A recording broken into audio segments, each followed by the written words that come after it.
প্রেমের বাজিমাত পার্ট 4। কি রে, বল কি হয়েছে? ওই ভাইয়াটা তখন তোর সাথে এমন করলো কেন? বাসায় এসে মেরে বসে আছে সে কখন থেকে হেরা। রোজ রুষা কখন থেকে জিজ্ঞেস করে যাচ্ছে কি হয়েছে, কিন্তু হেরা একটা কথাও বলেনি। বলবে কি করে? রাগে তার শরীর জ্বলে যাচ্ছে। তখন হেরাকে পানি থেকে উঠিয়ে আনে রোজ ও রুষা। সাথে ঝিনুকও ছিল, সে সবটাই দেখেছে। একটা মেয়ে যতই খারাপ হোক না কেন, তাকে ওই অবস্থায় সাহায্য করবে না এমন মেয়ে ঝিনুক না। নিজের শরীরের জ্যাকেট খুলে তাকে একটা রিক্সা এনে দিয়ে বলেছিল বাসায় চলে যেতে। হেরাও কিছু বলেনি, চুপচাপ বাসায় চলে এসেছে। রোজ বুঝতে পারে এই মেয়ে আজ কিছু বলবে না, তাই ফোন নিয়ে অন্য রুমে চলে যায়। এদিকে আয়, তোর গালে বরফ দিয়ে দেই। গালের ছাপ বসে গেছে। বেটা শয়তান হিরো, এত সুন্দর ছেলে অথচ আচরণটা একদম পুরনো নোকিয়া চার্জারের মতো। শালা, ভার্সিটিতে পড়িস আবার নেতা ফেতা, কিন্তু ম্যাজরিটি এখনও প্লে গ্রুপের বাচ্চাদের মতো। জানিস না মেয়েদের গায়ে হাত তুলতে নেই? শালা, তোর বউ যাতে তোকে বাসর করতে না দেয় অভিশাপ দিলাম। আল্লাহ এই দোয়াটাও কবুল করে নিয়ে, তাহলে একটা বিড়ি খোরকে একটা বিড়ি খাওয়ামু, তাও বেনসন। হেরাকে সান্ত্বনা দেওয়ার ভান করে বলে, থাক বোন, কান্দিস না। তোরে একটা হাওয়াই মিঠাই বেশি খাওয়ামু, আমার ভাগেরটাও দিমু, তাও কান্দিস না। হেরা মনে হয় এই দুনিয়ায় নেই। রোজ এসে রুষাকে সব বলে। সে নিলয়কে ফোন দিয়েছিল আর তার কাছ থেকে সব জানতে পারে। নিলয় তাদের বলেছে হেরাকে নিয়ে বের হতে, তারা মিট করবে। হেরা প্রথমে যেতে রাজি হয়নি, কিন্তু রুষা আর রোজের কারণে যেতে হচ্ছে। সে মন খারাপ করে আছে বলে দুই বদের হাত দিয়েও মন খারাপ করে বসে আছে। সারাদিন কিছু খায়ও নি অবধি। রেস্টুরেন্টে মুখোমুখি বসে আছে হেরা ও নিলয়। নিলয় প্রথমে মুখ খোলে, প্লিজ হেরা, কথা বলো, আমার খুব খারাপ লাগছে। তোমার নীরবতা আমার ভালো লাগছে না হেরা। হেরা নিশ্চুপ, সব দোষ আমার জন্য তোমাকে এত কথা শুনতে হচ্ছে, আর তার জন্য তুমি আমার সাথে কথা বলছো না। হেরা এবার নিলয়ের দিকে তাকায়। ছেলেটা তার জন্য কেমন ব্যাকুল হয়ে থাকে সব সময়। ক্যাম্পাসে সারাক্ষণ তাকে সময় দেয়, তার কত কেয়ার করে। কেউ কিছু বললে প্রতিবাদ করে। হয়তো ওই সময় সে উপস্থিত থাকলে শেহতাজ খান নাভানকে কিছু বলতো, তার হয়ে প্রতিবাদ করত, কিন্তু সে তখন ছিল না বিধায় ওই শেহতাজ খান নাভান তাকে থাপ্পড় মেরেছে। আর এখন সেই খবর শুনে ছেলেটা কেমন করছে, হয়তো ভাবছে তার জন্য এমন হয়েছে, নিজেকে অপরাধী করছে। কিন্তু না, সবাই যেটা ভাবে সেটা তো না। তাদের কুরুচিপূর্ণ কথায় সে ধার ধারে না, তারা খুব ভালো বন্ধু। হেরা নিলয়ের চোখের দিকে তাকিয়ে বলে ওঠে, দেখুন নিলয় চৌধুরী, আপনি কেন নিজেকে দোষী ভাবছেন? আপনি যা করেননি তার জন্য নিজেকে দোষী মনে করার দরকার নেই। কেউ আপনার নাম দিয়ে গল্প বানাতে পারে, কিন্তু সেটা সত্য নয়। আমার আর আপনার মধ্যে কোনো বাজে সম্পর্ক নেই, সেটা আমি আর আপনি জানি। এখন কে কি বলল তাতে আমাদের সমস্যা না থাকলে কে কি বলেছে তা শুনবেন কেন? পিছনে অনেকেই অনেক কথা বলবে, তাই বলে কি আপনি যে যা বলেছে তাই হয়ে যাচ্ছেন? নিলয় মন খারাপ করে বলে, কিন্তু আমার মন যে অশান্ত হয়ে উঠেছে, আমি কিভাবে ঠিক থাকবো? আমার নাম করে তোমায় বাজে কথা বলেছে আর আমি কিছু করতে পারছি না। হেরা কোমলভাবে এই প্রথম নিলয়ের হাত ধরল। নিলয় চমকে তাকায় তার দিকে। হেরা বলে ওঠে, মন শান্ত হওয়ার জন্য সবসময় সব দোষ নিজের কাঁধে নেওয়ার দরকার নেই। আপনি নির্দোষ, আর আপনি নির্দোষ থাকার সাহস মনে রাখবেন। মানুষ যা বলছে সেটা তাদের মনোভাব। আপনি নিজে সত্য থাকবেন। নিজেকে দোষারোপ করে আপনি নিজেকেই ক্ষতি করবেন, অন্যরা মজা নেবে সেটা দেখে। থেমে আবার বলে হেরা, চিন্তা করবেন না, যে ক্ষমতার বড়াই ওই শেহতাজ খান নাভান করে, তার ওই ক্ষমতা অহংকার আমি ধূলিসাৎ করব, এটা আমার প্রমিস। কিন্তু হেরা, আমার ভয় করে তোমার জন্য। আমি নিজেকে প্রোটেক্ট করতে জানি নিলয় চৌধুরী। নিলয় আমতা আমতা করে বলে, তুমি ওই নাভানের থেকে দূরে থাকবে প্লিজ, আমার সহ্য হবে না তার কাছে গেলে। রোজ হেসে বলে ফেলে, বাহ বাহ, কি ব্যাপার চুইংগাম হিরো, মতলব কি? নিলয় মাথা চুলকায়, কি বলবে বুঝতে পারে না। রোজ আবার বলে, এত জেলাসি কিন্তু ভালো লক্ষণ না চুইংগাম হিরো। বেচারাকে এখন রোজ আর রুষা চুইংগাম হিরো বলে সম্বোধন করে, তাতে অবশ্য নিলয়ের ভালোই লাগে এখন। হেরা বিরক্ত চোখে তাকিয়ে বলে রোজের উদ্দেশ্যে, দেখ, আবার মিস্টার নিলয়কে বিব্রতকর অবস্থায় ফেলছিস। ফ্রেন্ড হিসেবে সে আমায় গাইড করতে পারে, তোরা বাজে কথা বলবি না একদম। কিছুটা রাগ দেখিয়ে, ফ্রেন্ড না, এটা হেরার মুখ থেকে শুনতে আর ভালো লাগে না। মেয়েটা কি বোঝে না তাকে সে পছন্দ করে, নাকি বুঝেও না বোঝার ভান করে? নিলয় হালকা হাসি দেয়। রাতে নির্জন জায়গায় তিনটা বাইক দাঁড় করানো। তিনজন বাইকের উপর শুয়ে আছে, এক পায়ের উপর আরেক পা দিয়ে। মূলত তারা চন্দ্রবিলাস করতে এসেছে। মাঝে মাঝে এই জায়গায় আসে তারা তিন বন্ধু। একটা 10 কি 12 বছরের ছেলে চায়ের কাপ এনে দেয় তাদের সামনে। এই যে ভাইজানরা, এই নেন আদা চা। অধীর হেসে বলে ওঠে, কিরে বিচ্ছু, তুই এমন মজার চা কোথা থেকে বানানো শিখেছিস? উত্তরে বিচ্ছু ছেলেটি বলে ওঠে, আরে আমার আম্মার কাছ থেকে। আবার নাভান উঠে বসে, তা বিচ্ছু, তোর মা এখন কেমন আছে? ভাই, মায় অনেক ভালো আছে, তোমারে যাইতে কয়, তুমি তো অনেক দিন যাও না, আর খালাম্মাও যায় না। নাভান আদুরে সরে বলে, তোর অ্যাডভোকেট খালাম্মা অনেক বিজি, তাই যেতে পারছে না, আমি যাব সময় করে। ছেলেটি হাসি দিয়ে চলে যেতে নিলে নাভান আবার বলে ওঠে, বিচ্ছু, তোর পড়াশোনার অবস্থা কেমন? ভাইজান, খুব ভালো চলতেছে, আমি বড় হইয়া তোমার মতো মেস্তরি হমু।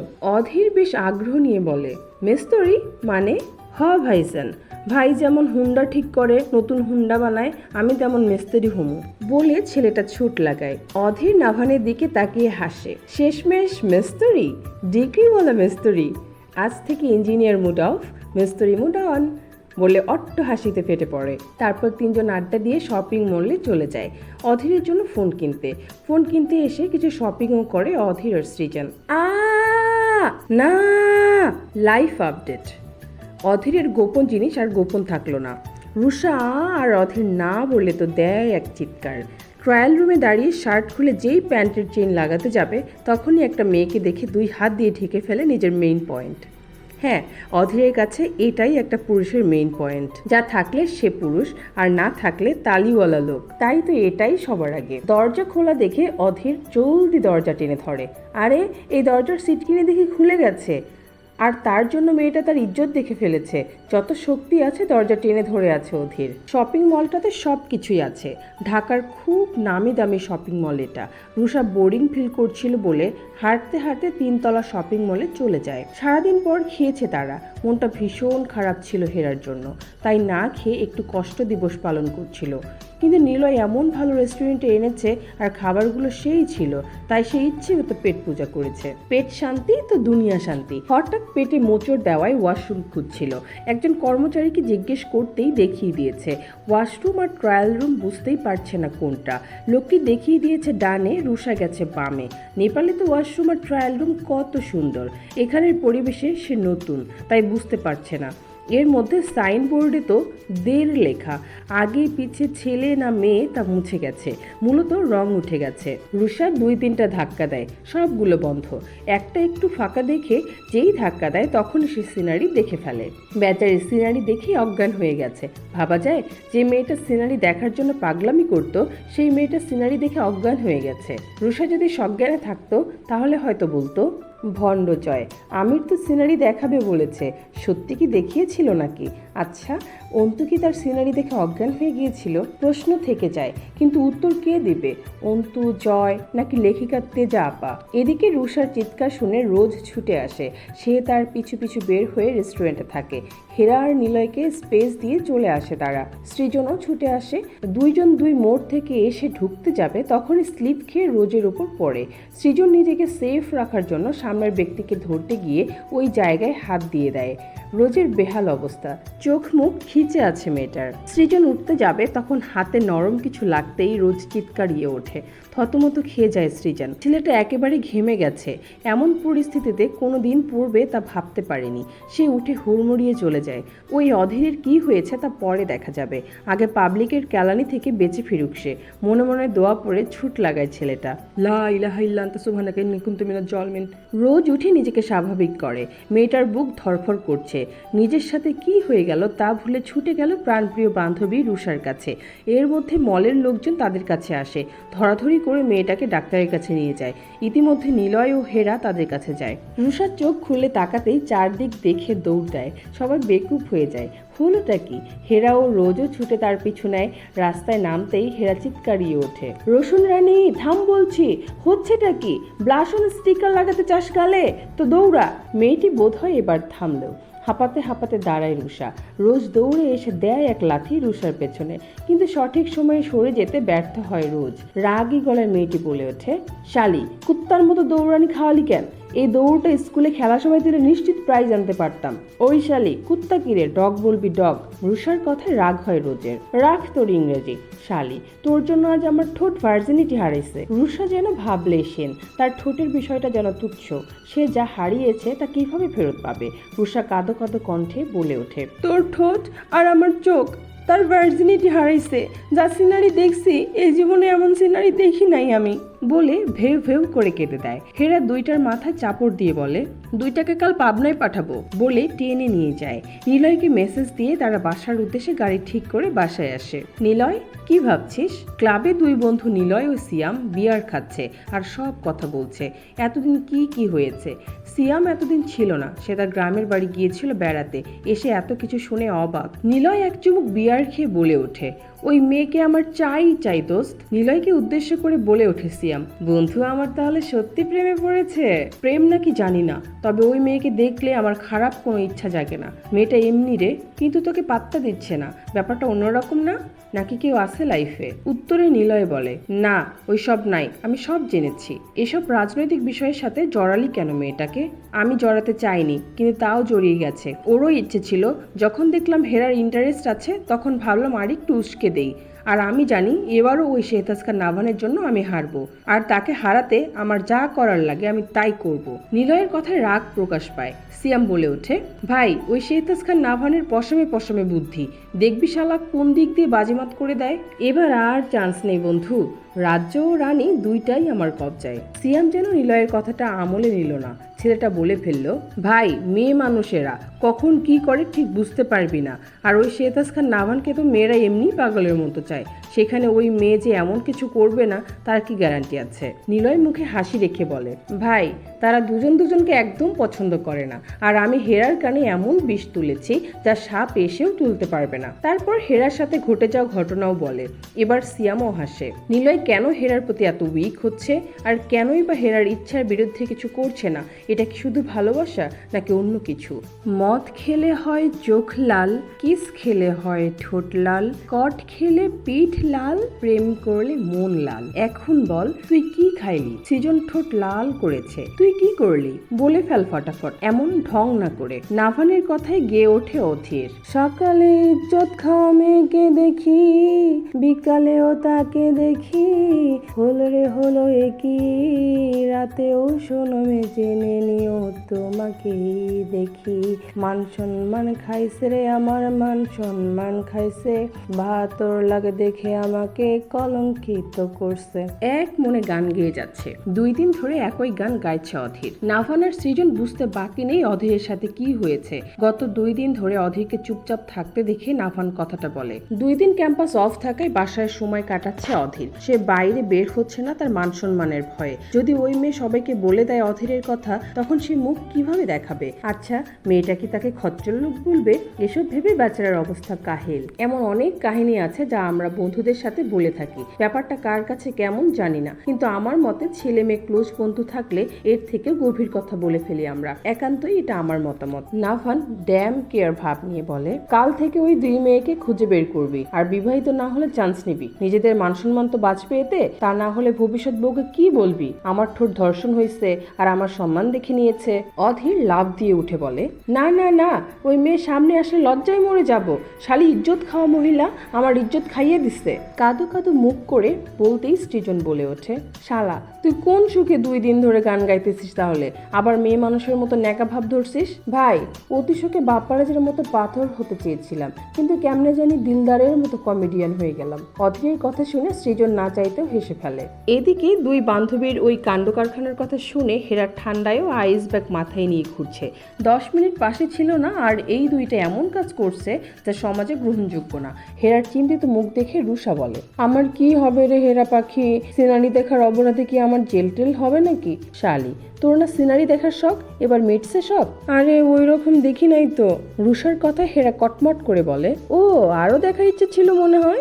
রোজ রুষার পেছনে বলে ওঠে, একটু দেখে 1 ঘন্টা অজ্ঞান ছিল, আর পুরোটা দেখলে 1 দিন থাকতো। শালি, তোর জন্য আমার এমন সর্বনাশ হয়ে গেল, তখন না চিল্লালে যেতামও না, আর ওই কানা লোকটার সাথে ধাক্কাও খেতাম না। বেটা উঠে তো দৌড়, একটা থাপ্পড়ও মারা চান্স ক্লাস দেয় নাই। কথাটা খুব আফসোসের সাথে বলে রোজ। রোজেও বোঝে এটা ইচ্ছাকৃত ছিল না। আমাদের বাস্তব জীবনে এমন অনেক কিছুই হয় রাস্তাঘাটে যা একটা মেয়ের জন্য খুব খারাপ কিছু। অনেক সময় আমাদের হাতে কিছু করার থাকে না। ঢাকা শহরে বাসে আর ট্রেনে এমন কাহিনী অহরহ দেখা যায়। মেয়েদের গায়ের ওপর পুরুষরা পড়ে যায়, কখনো ইচ্ছাকৃত, কখনো ভিড়ের কারণে। আসলে মেয়েরা কোথায় সেফ? বাসায়, বাইরে, কোথাও না আমার মতে। তাই মেয়েদের বলছি, নিজেদের কঠিনভাবে গড়ে তোলো যাতে কোনো ছোট বিষয় তোমাকে ভেঙে দিতে না পারে। সাবধানতার সাথে চলাফেরা করবে। শীতের সকালে ঢাকা বিশ্ববিদ্যালয় এলাকা সাধারণত ঘন কুয়াশা, ঠান্ডা বাতাস এবং শিশিরে ভেজা সবুজ ক্যাম্পাস নিয়ে এক শান্ত ও মনোরম পরিবেশ তৈরি করে। শিক্ষার্থীরা সেমিস্টার ফাইনালের প্রস্তুতিতে নোট বই নিয়ে ব্যস্ত থাকে। টিএসসি থেকে শুরু করে করিডোরগুলো প্রাণবন্ত হয়ে ওঠে, আর প্রকৃতিতে এক ভিন্ন স্নিগ্ধতা বিরাজ করে যা শীতের সকালকে বিশেষ করে তোলে। ভোরের আলো ফোটার আগেই ঘন কুয়াশায় ঢেকে যায় ক্যাম্পাস, যা এক মায়াবী পরিবেশ সৃষ্টি করে। সেমিস্টার ফাইনালের চাপ থাকায় ভোরের ঠান্ডা উপেক্ষা করে শিক্ষার্থীরা হাতে বই নোট নিয়ে ক্লাস ও লাইব্রেরির দিকে ছুটে চলে। হেরা, রোজ ও রুষা তিনজন ক্যাম্পাসে ঢুকতেই নিলয়ের ফোন আসে। হেরা ফুল, কেমন আছো? মেয়েটাও মিষ্টি হাসি দিয়ে বলে, জি আলহামদুলিল্লাহ। নিলয়ের এমন মধুর ডাকে হেরা হাসে। আজ আমার আসতে একটু লেট হবে। কেন? আমার একটু কাজ আছে। ও আচ্ছা। চুপ রইল নিলয় ও হেরা। হেরা, তুমি আমাকে মিস করবে না? উত্তরে কিছুই বলল না। সে মিস করবে? মেকি হাসি দিয়ে বলে, ফ্রেন্ডকে তো মিস করাই যায়। পুট পুট পুট শব্দে কলটা কেটে যায়। ফ্রেন্ড, এই শব্দটা নিলয়ের কাছে এখন অসহ্য লাগে। আচ্ছা, মেয়েটা এমন কেন? সে কত কিছু বোঝাতে চায়, কিন্তু ওই মেয়ে বুঝতেই চায় না। সে কি দেখতে খারাপ? মেয়েরা পাগল তার জন্য, আর এই মেয়ে ভালো করে তাকায়ও না। কল কেটে ছোট করে একটা মেসেজ দেয়, নেটওয়ার্ক সমস্যা। হেরা মুচকি হেসে ফোন ব্যাগে রাখে। ক্যান্টিনে বসে আড্ডা দিচ্ছে হেরা, রোজ ও রুষা। অনেকেই আছে আড্ডায়। বাইক থামিয়ে হেরাদের ক্লাসরুমে যায় নাফান। অধীর, ঝিনুক, সৃজন তার পিছু পিছু আসে। রাগে তার চোখ মুখ লাল হয়ে আছে। মনে হচ্ছে এখনই সব ধ্বংস করে দেবে। সব জায়গায় খুঁজে অবশেষে একটা মেয়ের দেখানো মেয়েটাকে পেছন থেকে হাত টেনে নিচের দিকে ঘুরায় নাফান। এই ঘুরানোটাই বোধহয় তার সবচেয়ে বড় ভুল ছিল। কয়েক মুহূর্ত চুপ থাকে নাভান, তারপর চোখ বন্ধ করে আবার খোলে। সবাই নাভানের চোখ দেখে আঁতকে ওঠে। ভয়ঙ্কর সুন্দর পুরুষটাকে সত্যি ভয়ঙ্কর রাগী লাগছে, যা তার চোখ দেখেই বোঝা যাচ্ছে। হেরার হাতে আজ কাচের চুড়ি আছে। সেও নাভানকে দেখে রাগে ফেটে পড়েছে। হাতের চুড়িগুলো যে ভেঙে তার হাতে ঢুকছে তা যেন রাগের কারণে টেরই পাচ্ছে না। হেরা রাগে কটমট করে বলে। শেহতাজ খান নাভান স্বয়ং সামনে দাঁড়িয়ে। তা আজ আবার আপনি কোন কুরুচিপূর্ণ কথা বলতে এসেছেন? শুনুন, আগেই বলে রাখি, এই মেহরিমা ইসলাম হেরার সময় নেই আপনার কথা শোনার। নাভানকে এমন কটাক্ষ করে কথা বলাতে পাশের সবাই হা হয়ে তাকিয়ে আছে। মেয়ের সাহস আছে বলতে হবে। যার দিকে তাকিয়ে কথা বলে বুক কাঁপে, সেই মেয়ে নির্লিপ্তভাবে কথা বলছে। নাভান চোখ গরম করে তাকায় হেরার দিকে, বলে, অভিনয় তো ভালোই পারিস, চেহারাও সুন্দর, তো সিনেমায় যোগ দিস না কেন? তুই মেইন ক্যারেক্টারে চান্স পাবি, আমি শিওর। নাভান আরো শক্ত করে হেরার হাত চেপে ধরে। হেরা এবার দাঁতে দাঁত চেপে বলে, আমার হাত আপনার সম্পত্তি না যে এমন ভাবে ধরবেন শেহতাজ খান নাভান। তোর মতো মেয়েকে শেহতাজ খান নাভান ছুঁয়ে দেখা তো দূর, তাকায়ও না। আর সম্পত্তি, তুই তো আমার টাইপ না। নাভানের সম্পত্তি হওয়া তো এত সহজ না। আমি তোদের মতো মেয়েকে ছুঁয়েও দেখি না। তাহলে এখন কে ধরেছে আমায়? আমি হাত ধরেছি। আর তুই যে কাল আমায় জড়িয়ে ধরেছিলি। হেরা আবার চুপ। নাভান, প্লিজ ছেড়ে দে, মেয়েটার হাতে লাগছে, রক্ত পড়ছে। হেরার হাতের দিকে তাকিয়ে ঝিনুক বলে ওঠে, পড়ুক, তার শরীরে সব রক্ত ঝরলেও আমার সম্মান ফিরবে না। এত টাকার লোভ? কত টাকা চাস তুই? ওই নিলয় কত টাকা দিয়েছে তোকে যে আমার সম্মান নষ্ট করলি? হেরা কটমট করে বলে, ধুলা যতই উড়ুক আসমানের গায়ে, ধুলো মাখাতে পারে না। তেমনি আপনি যতই বদনাম করেন না কেন, আমার গায়ে লাগাতে পারবেন না শেহতাজ খান নাভান। এত যখন সম্মানবোধ তো কই ছিল সেদিন, যেদিন সবার সামনে আমায় জড়িয়ে ধরেছিলি? হেরা কঠোরভাবে বলে, সেটা আমি ইচ্ছে করে করিনি। যদি জানতাম সেই ব্যক্তি আপনি, তাহলে একটা পাগলকেও ধরতাম, আপনাকে না। শেহতাজ খান নাভান, আচ্ছা, হেরা কি তাকে ইনডিরেক্টলি পাগলের থেকেও নিচু বানিয়ে দিল? না, হ্যাঁ, তাকে ধরতো না, কিন্তু পাগলকে ধরতো না। এটা যেন মানতে পারলো না নাভান। সে আরো চেপে ধরে হেরার হাত। এদিকে তিতিরের যেন অপমানটা নিজের গায়ে লেগেছে। তার হিরো নাভানকে এই মেয়ে অপমান করছে। সে পেছন থেকে চুলের মুঠো ধরতে যাবে, তার আগেই শক্ত একটা হাত সেটা আটকে দেয়। চোয়াল শক্ত, হাতের নীল রগ ফুলে উঠেছে, সিল্কি চুল কপালে ছড়িয়ে আছে, ঘেমে নিয়ে একাকার হয়ে গেছে। রাগে তার পুরো ক্যাম্পাসের জিনিসপত্র ভেঙে ফেলতে ইচ্ছে করছে। প্রেমের বাজিমাত পাঠ 6। নিলয়, তুমি আমার হাত ছাড়ো বলছি। কথাটা নিলয়কে উদ্দেশ্য করে বলে তিতির। সাহস হয় কি করে ওর দিকে হাত বাড়ানোর? তুমি কে এই মেয়ের? আর ও আমার নাভানকে কেন বাজে কথা বলবে? আমি ছেড়ে দিব ভেবেছ? লুক তিতির, সে বাজে কথার যোগ্য, তাই বলেছে। আর কোনোদিন যদি হাত বাড়াস হেরার দিকে তো হাত কেটে ওই লেকের পানিতে ফেলে দিতে এই নিলয় চৌধুরী একটুও লেট করবে না। নিলয়ের হঠাৎ আগমনে কেউ প্রস্তুত ছিল না। নাভান একইভাবে দাঁড়িয়ে আছে, না হাত ছাড়ছে আর না কথা বলছে কেউ কারো সাথে।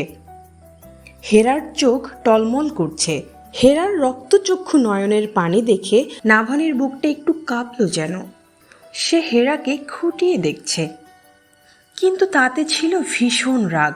সুন্দরী মেয়েরা অহংকারী হয়। এই মেয়ের এত অহংকার যে শেহতাজ খান নাভানের সাথে লাগতে আসে, আবার তাকে ছোট করে। হেরা আচমকা রক্তচক্ষু নিয়ে নাভানের বুকের বাঁ পাশটায় নিজের দাঁত বসিয়ে দেয়। সবাই যেন অবাকের চরম লেভেলে। সবাইকে ভয় আর অবাক হতে দেখলেও দুইজন মানুষের মুখ বয়স দুই রকম। নিলয়ের চোখ দিয়ে রক্ত ঝরছে আর নাভান একেবারে নির্লিপ্তভাবে দাঁড়িয়ে আছে। হেরার মুখে নুনতা স্বাদ আসতে সে ছাড়ে। নাভান চোখ বন্ধ করে জোরে একটা শ্বাস ছেড়ে হেরাকে ধাক্কা দেওয়ার আগে নিলয় হেরার হাত ধরে টেনে নিয়ে যায়। নাভানও কারো দিকে না তাকিয়ে ধুমধাম পায়ে বের হয়ে যায়। বাইক নিয়ে চলে যায় সাই সাই করে। ন্যান্সি দূর থেকে দাঁড়িয়ে শুধুই দেখে। জান, তোমাকে হেরার থেকে দূরে রাখতে নাভান আমায় সাহায্য করবে, সেই পথ আমি করে দিব। তোমার থেকে ওই হেরাকে দূরে রাখার দায়িত্ব আমার। ন্যান্সি ওই দিন জড়িয়ে ধরার পিক তুলে তা দিয়েছে ক্যাম্পাসের গ্রুপে, আর ওই পিকগুলো দেখেই নাভান রাগে হেরার সাথে এমন করেছে। গ্রুপ হ্যাকিং করে সব ডিলিট করে দিয়েছে। ও সবাইকে বার্তা পাঠিয়েছে কারো কাছে থাকলে তা যেন ডিলিট করে দেয়, তা না হলে নাভান এক একটাকে ধরে কঠিন শাস্তি দিবে। ছবিটা এমনই যে বোঝার উপায় নেই, ভয়ে জড়িয়ে ধরেছিল। মনে হচ্ছে প্রেমিক প্রেমিকার রোম্যান্টিক দৃশ্য। একজন রাগ করেছে তো আরেকজন রাগ ভাঙাতে ব্যস্ত।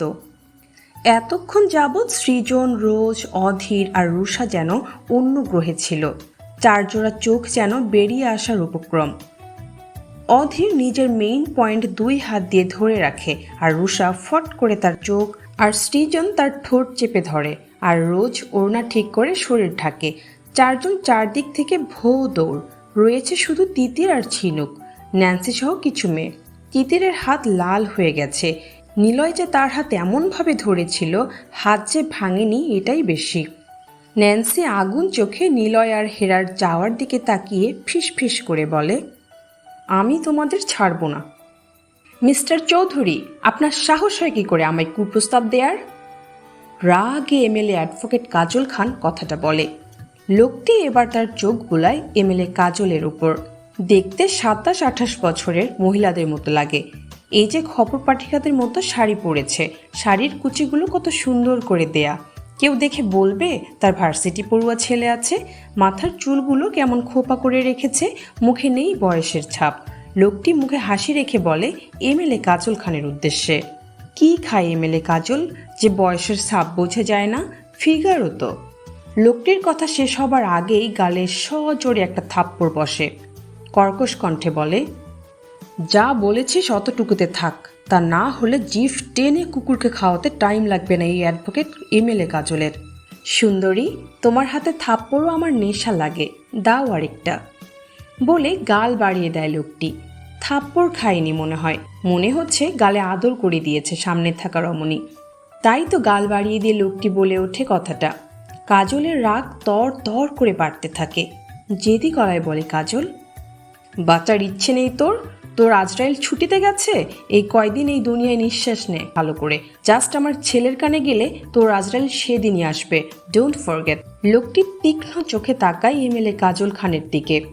উফ, তোমার ছেলে বলো কেন সুন্দরী? আমাদের ছেলে বলবে। আমি তো রাজি নাভানকে নিজের ছেলের পরিচয় দিতে, কিন্তু ওই অধীরকে পারবো না। কারণ এবার যেন কাজলের রাগ বেড়ে যায় মুহূর্তে। সে জানে এই লোক কি বলবে। এক পলক দেরি না করে লোকটার শার্টের কলার চেপে ধরে বলে ওঠে, আর একটা কথা বের হলে কসম উপর আল্লাহর তোর নিঃশ্বাস বন্ধ করে দিব। অধীর আমার ছেলে, দুনিয়ার সবাই জানে। অধীর আমার নারী ছেঁড়া ধন, আমার দুই চাঁদ, যাদের আলোতে আমি বেঁচে আছি। তোর মুখ থেকে আমি আমার ছেলে নিয়ে একটা কথাও শুনতে চাই না। হা হা হা। লোকটি এবার উচ্চস্বরে হেসে ওঠে, যেন সে খুব মজা পেয়েছে মনে হচ্ছে। নিলয় রাগে ঘরের জিনিস সব ভেঙে ফেলছে। তখন হেরাকে টেনে আনে ডক্টরের কাছে। হাত ব্যান্ডেজ করিয়ে বাইক দিয়ে বাসায় অবধি ছেড়ে দিয়ে আসে হেরাকে। ততক্ষণে নিলয় ক্যাম্পাসের গ্রুপে নাফান আর হেরা জড়িয়ে ধরা পিক দেখে। কতজন পিকচারের কমেন্টে এসে কত কথা বলেছে। নিলয়ের জানা মতে তার লোকেরা তো করবে না এই কাজ, তাহলে কে এই কাজ করেছে? এখন পুরো ক্যাম্পাসের সবাই হেরাকে নিয়ে কথা বলছে, যা নিলয়ের রাগ বাড়ানোর সবচেয়ে বড় কারণ। নিলয় আজ ক্যাম্পাসে আসতো না, কিন্তু যখন ফোন হাতে নেয় তখন তার রাগ 440 ভোল্টেজে উঠে পড়ে। সেই মুহূর্তে বাইক নিয়ে সাই সাই করে চলে আসে ক্যাম্পাসে। আর এসেই যা দেখে, পরের কাহিনী তো আপনারা জানেনই। কিন্তু এই মুহূর্তে নিলয়ের রাগ করার কারণটা ভিন্ন। কিছুক্ষণ আগের কথা, নাভান তাকে ফোন দেয়। তাদের কথোপকথন ছিল, কাউকে ভাঙতে একটা কামড়ই যথেষ্ট। বলতে হবে তোর সো কল প্রেমিকার শক্তি আছে, একেবারে হার্টে লেগেছে রে। বেশ মজার ছলে বলে নাভান। এতেই যেন নিলয়ের পাছায় আগুন ধরে। আরে ভাই, কেউ আঘাত করলে যে তাকে আঘাত করতে হবে ব্যাপারটা এমন না। জবাবটা এমন করে দাও, না হাসতে পারবে না কাঁদতে, ডিরেক্ট মাথায় না পাছায় আগুন ধরবে। নিলয় দাঁতে দাঁত চেপে বলে, চুপ কর, তোর মুখে ওর নাম মানায় না। নাভান হাসে, বলে, মানায় না? তাহলে সে আমার এত কাছে এলো কেন? তোর অধিকার যদি এত শক্ত হতো ও অন্যের বুকে দাঁত বসাতো না। চুপ, তোর হাত থেকে বাঁচার জন্য এমন করেছে ও। তা না হলে তোর দিকে ফিরেও তাকাতো না। তোর দিকে ফিরে তাকায় না বলে আমার দিকেও তাকাবে না? এক দেখাই ডিরেক্ট বুকের বাঁ পাশে কামড় দিতে হলো। তুই ইচ্ছে করে আগুন লাগাচ্ছিস নাভান। আগুন আগেই লেগেছিল, আমি শুধু দেখিয়ে দিলাম। কার বুকটা বেশি জ্বলছে, আমার ক্ষত করা বুক নাকি তোর সুন্দর ফ্রেশ বুকে? নিলয় হেসে জবাব দেয়, বুদ্ধি কি হাঁটুতে নেমে যাচ্ছে নাকি? ভেবে দেখ শেহতাজ খান নাভান, কামড়টা তোর শরীরে ছিল, কিন্তু দাগটা পড়ছে তোর অহংকারে। তাকে খেয়াল করেছে শেহতাজ খান নাভান? তারপর রাগে নিলয় সব ভেঙে ফেলে। রাগে শরীর তর তর করে কাঁপছে। না, এখন একটু ড্রিঙ্কস করতে হবে, তা না হলে মাথা ঠান্ডা করতে পারবে না সে। সিয়ামকে ফোন দিয়ে চলে যায় ক্লাবে। গাজীপুরের সৌন্দর্য নীরব, কোলাহলহীন, কিন্তু গভীর ও মনোমুগ্ধকর। ঘন শালবনের ছায়া, ভোরের কুয়াশায় মোড়া মাঠ, আর সন্ধ্যায় পাখির ডাক। সব মিলিয়ে গাজীপুর যেন শহরের ভিতর লুকিয়ে থাকা এক টুকরো গ্রাম। ভাওয়াল জাতীয় উদ্যানের সবুজ মাঠে হাঁটলে মনে হয় প্রকৃতি নিজেই যেন গল্প বলছে। বিলে খালে জলের ঝিলিক, বর্ষায় কাঁচা রাস্তার মাটির গন্ধ, শীতে রোদে সোনালি ফসল, এই সবই গাজীপুরের আসল রূপ। সবচেয়ে বড় কথা, স্বয়ং শেহতাজ খান নাভানের প্রাণের শহর গাজীপুর।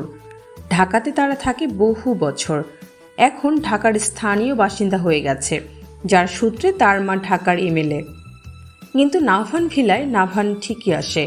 যখন তার মন ভালো আর খারাপ থাকে অত্যধিক, তখন সে আসে। এখানে এসে তার মন ভালো হয়ে যায়। এই বাড়িটা দুই তলা বিশিষ্ট। সামনে ধান ক্ষেত, দুই দিকে শালবন, আর এক সাইডে রাস্তা। শালবনের ভিতর পাকা সরু রাস্তা। কি যে সুন্দর লাগে! এই যে বসন্তের সময় সব পাতা যখন শুকিয়ে পড়বে, পাকা রাস্তা ভরে যায় গজারি পাতায়। নাভান তখন বাইক নিয়ে ঘুরে। তার কাছে এই জায়গায় আলাদা একটা শান্তি লাগে। এই যে শীতের সময় আর্মিরা যখন ট্রেনিংয়ে আসে, তখন কি সুন্দর করে তাঁবু টানায় জায়গায় জায়গায়, আর মাটি কেটে কি সুন্দর ঘর বানায়।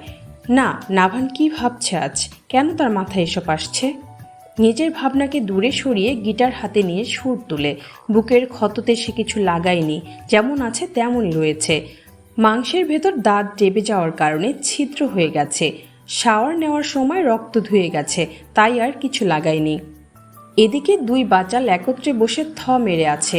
তখন দৌড়ে চলে আসার সময় তাদের হুঁশ ছিল না কে কেন দৌড়াচ্ছে, কিন্তু বাসায় এসে শুনে দুজন বর্তমানে নেশার ঘরে চলে গেছে। ওই মেয়েদের খুঁজে বের করে ফিটিং দিতে বলেছে নাভান। আর এই দুই আহাম্মক পালিয়ে এসেছে। আর ওই মেয়েগুলো তো মনে হয় চুন্নির মতো পালিয়েছিল।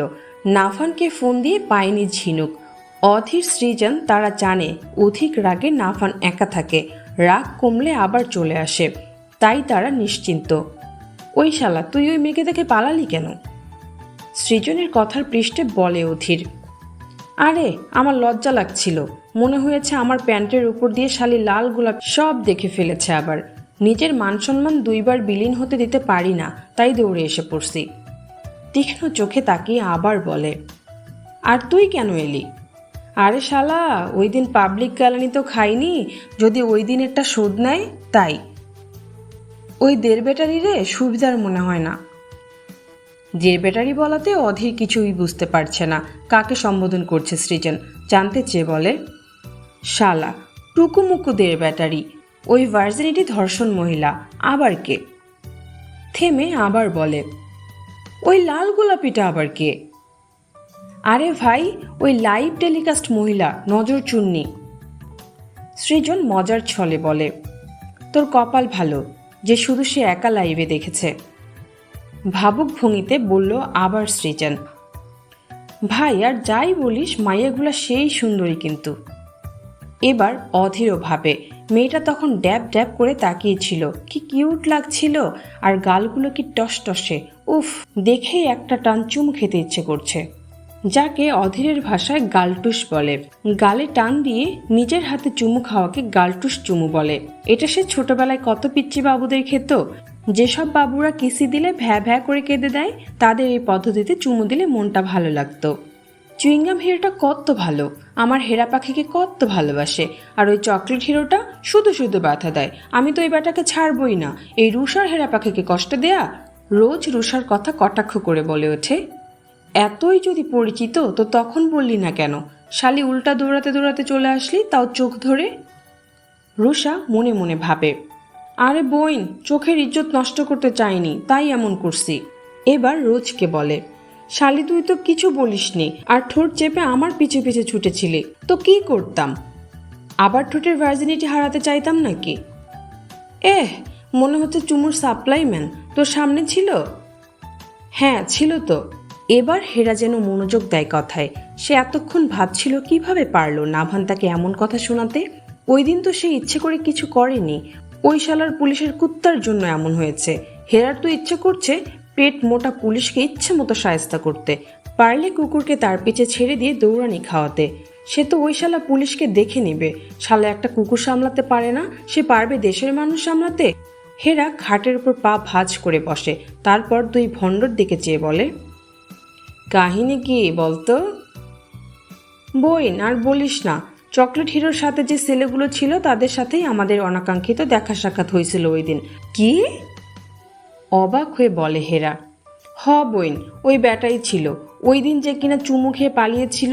ব্যাটা আজও পালিয়েছে, আমায় একটা থাপ্পড়ও মারতে দেয়নি। এটা তুই নাটক বা সিনেমা পাসনি যে থাপ্পড় মারবি? তাহলে কি করব? যেহেতু আমাদের ক্যাম্পাসেরই ছেলে আর ওই শ্বেতাস্কার নাভানের ছেলে পেলে, তাই সরি বলে মিটমাট করে ফেলবি, যেহেতু এটা একটা অ্যাক্সিডেন্ট। হেরা যে কথা বলেছে তা কি করে করবে দুই ভণ্ড? নাকি আবার কোনো গন্ডগোল করবে? দেখা যাক সামনে কি হয়। পাপা, তুমি নাভানকে আমার করে দাও পাপা। মেয়ের কথায় হায়দার চৌধুরী বিব্রতকর অবস্থায় পড়ে যায়। এই একটা মেয়ের জন্য সে কত কিছু করছে। মেয়েটার সাথে একটা অ্যাক্সিডেন্ট হবার পর মেয়েটা একেবারে চেঞ্জ হয়ে গেছে। লন্ডনে থাকা অবস্থায় বাংলাদেশে এসেছিল একবার, আর বিজনেসের খাতিরে নাভানের সাথে দেখা হয়ে যায়। এরপর থেকে নাভান বলতে মেয়েটা পাগল। এবার তো দেশে একেবারে চলে এসেছে, আর নাভানের সাথে একই ভার্সিটিতে ভর্তিও হলো। নাভানকে আগে থেকে সবটা জানায় হায়দার চৌধুরী। ব্যবসার খাতিরের জন্য না, তিনি নাভানকে ব্যবসার বাইরে অনেক ভালোবাসে, আর নাভানও হায়দার চৌধুরীকে খুব সম্মান করে। আর সেই সম্মানের খাতিরে নাভান কিছু বলতে পারে না। ক্যাম্পাসে মাঝে মাঝে তিতিরের জন্য বাজে পরিস্থিতিতে পড়তে হয়, কিন্তু নাভান খুব সাবধানের সহিত সব সামলে নেয়। আমি নাভানকে চাই পাপা। হ্যাঁ মা, নাভান তো তোমারই। না পাপা, তাহলে সে আমায় ভালোবাসি বলে না কেন? মেয়ের কথায় কি জবাব দিবে হায়দার চৌধুরী? ভালোবাসা যে জোর করে হয় না সেটা তিনি ভালো করে জানেন, তাই তো নিজের প্রিয়তম স্ত্রীর মারা যাবার পর আর বিয়ে করেননি। এই একমাত্র মেয়েকে নিয়ে বেঁচে আছেন, তাও মেয়েটা কেমন উন্মাদের মতো আচরণ করে। যা পছন্দ তা লাগবেই। মেয়ের কথায় হায়দার চৌধুরী বলে, মা, মুখে বললেই ভালোবাসা হয়ে যায় না, না বলেও অনেক ভালোবাসা যায়, আর সেই ভালোবাসার গভীরতা অনেক বেশি। কিন্তু পাপা, তা বুঝবো কি করে? দেখবে যে তোমার কেয়ার করে কিনা, তোমার খেয়াল রাখে কিনা, তুমি ব্যথা পেলে যত্ন করে কিনা। এবার তিতিরের মন খারাপ হয়ে যায়। কিন্তু বাবা, আমিও তো আজ ব্যথা পেয়েছি হাতে, কই নাভান তো আমার কেয়ার করেনি। অনেক সময় আমাদের হাতে সময় বা পরিস্থিতি একরকম থাকে না মা, যার জন্য বিশেষ মুহূর্তেও মাঝে মাঝে আমরা অনেক সময় ভুলে যাই। তাই বলে ভালোবাসা শেষ হয়ে যায় না মা। মেয়েকে কতটুকু বোঝাতে পেরেছে জানে না হায়দার চৌধুরী। তিতির বাবার কথা কিছু বলে না, সে চুপচাপ চলে যায় নিজের রুমে।